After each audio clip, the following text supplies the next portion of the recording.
UFC fight fans, UFC lovers. So guys, lightweight number 1 contender अरमान सारुकन ने finally respond किया है the current lightweight champion जो इलिया टोपुरिया है उनके रिसेंट पॉडकास्ट इंटरव्यू में जो भी उन्होंने कहा है अरमान सारुकन को लेकर कि भाई अगर कभी भी अरमान सारुकन के साथ इलिया टोपुरिया का फाइट होता है तो पहले ही राउंड में उनका जबड़ा तोड़ देंगे इलिया टोपुरिया, ये कहना था अरमान सारुकन के लिए।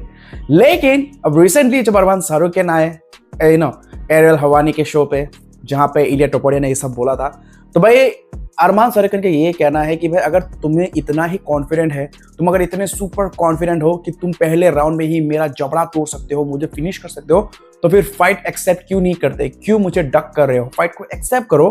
भाई यहाँ पे कंप्लीटली अरमान सारुकन का क्या कहना है खुद ही सुन लो, check out the video. I'm not a gangster, I'm the man, but he is not. He shaves his ass, he shaves his arms, legs. At least I'm a man. I don't do that. How do you know that he does that? I mean, if you see his videos, he has no hair on his legs. You think he's gonna have a hair on his ass? I don't know. I never thought of that, to be honest. Yeah, but he should go to Georgia instead of Miami. He had bad experience in Miami. He should go to Georgia and stay there and walk around with good men, you know. So guys सुना आप लोगों ने। So guys अब अरमान सारुकन का ये कहना है कि इलिया टोपुरिया बोलता ज्यादा है लेकिन जब फाइट ऑफर होता है, जब उसको फाइट एक्सेप्ट करने का टाइम आता है तब वो डक करता है। लेकिन अब काफी टाइम से ये भी आप देखो, क्या सच में इलिया टोपुरिया को अरमान सारुकन का फाइट ऑफर किया होगा यूएफसी ने? क्योंकि भाई यूएफसी तो बिल्कुल चाहता ही नहीं कि अरमान सारुकन को टाइटल शॉट मिले फिलहाल इस टाइम पे, क्योंकि जैसे वो हरकतें करता है, कभी फाइट से पहले अपने ओपोनेंट के साथ भिड़ जाता है, कभी फैंस को अटैक कर देता है, कभी यहाँ हमेशा कुछ ना कुछ ब्रॉल में उनका नाम आते ही रहता है, तो इसलिए यूएफसी उनको टाइटल शॉट के लिए देख ही नहीं रहा है। तो किस तरीके से यहाँ पे इलिया टोपुरिया उसको डक करेगा जब उसको फाइट ऑफर ही नहीं हुआ? काफी टाइम पहले उसने ये इंटरव्यू में बोला भी था, उसने ये ओपनली बोला था कि अगर अरमान सारुकन का टाइटल शॉट मिलता है तो वह इससे अच्छा टाइटल को वेकेट कर देगा रादर देन फाइटिंग विद अरमान सारुकन।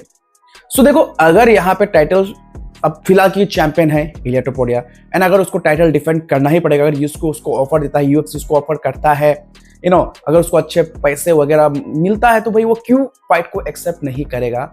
अगर वो बंदा इस्लाम मखाचेव के साथ फाइट करने के लिए इतना ज्यादा उत्सुक है तो अरमान सारुकन से फाइट करने के लिए क्यों ही उसको लगेगा कि वो डक करेगा या उसको डर लग रहा है कि अरमान सारुकन बहुत टफ होगा मेरे लिए? Well I don't think so. And दोस्तों साथ ही साथ यहाँ पे अरमान सारुकन का ये भी कहना है कि इलिया टोपुरिया जो इतना ज्यादा बोल रहा है कि वो इस्लाम मखाचेव को सबमिट कर देगा सबके सामने, पूरे वर्ल्ड में शॉक कर देगा सबको कि भाई इस्लाम मखाचेव को इलिया टोपुरिया ने सबमिट कर दिया, तो अरमान सारुकन इस चीज के ऊपर भी ये बोल रहे हैं कि इलिया टोपुरिया तो छोड़ो, मुझे लगता है कि खबीब नुरमगोमेडोव भी सबमिट नहीं कर सकता है इस्लाम मखाचेव को।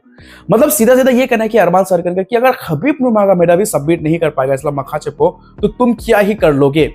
लेकिन इलिया टोपुरिया जिस कॉन्फिडेंस से वो बोलता है कि भाई अगर वर्ल्ड को शॉक करना है तो मेरे पास क्या होगा, क्या ऐसा करना होगा कि यूएफसी वर्ल्ड शॉक हो जाए, भाई वही इलिया टोपुरिया को करना पड़ेगा इस्लाम मखाचेव को सबमिट, जो किसी ने देखा नहीं, किसी ने आज तक सोचा नहीं है। देखो, ये सारा मामला, सारा चीज तभी क्लियर होगा जब फाइनली हमें इलिया टोपुरिया और इस्लाम मखाचेव फाइट करते हुए नजर आएंगे। लेकिन सबसे पहले अब हमें ये देखना होगा कि क्या इलिया टोपुरिया वर्सेस अरमान सारुकन का फाइट हमें नेक्स्ट देखने का मौका मिलेगा, क्योंकि अरमान सारुकन का ये कहना है कि सुपर कॉन्फिडेंट इलिया टोपुरिया जो कह रहा है कि वो मेरा जबड़ा तोड़ देगा जब हमारा फाइट होगा, तो भाई तुम बिना मूव अप किए यहीं पे रहना। जस्टिन गेजी की फाइट के बाद तुम लाइटवेट चैंपियनशिप के लिए मुझसे फाइट करना, बिल्कुल भी मूव अप मत करना, तब पता चलेगा कौन कितना ज्यादा पानी में है। ये तो अब वक्त आने पे पता चल जाएगा यूएफसी व्हाइट हाउस के फाइट के बाद क्या होता है इलिया टोपुरिया वर्सेस अरमान सारुकन के बीच में। सो यूएफसी फाइट पे ये थे कुछ interesting shots, stories, update. I hope आपको पसंद आया होगा। दोस्तों वीडियो पसंद आया तो आप लाइक करना एंड आप चैनल पर नहीं हो तो सब्सक्राइब करना तो बिल्कुल भी मत भूलना। तो मिलते हैं किसी अगले वीडियो में, तब तक के लिए take care, keep watching, keep loving. Jai Hind, Zoya जोबिंदा।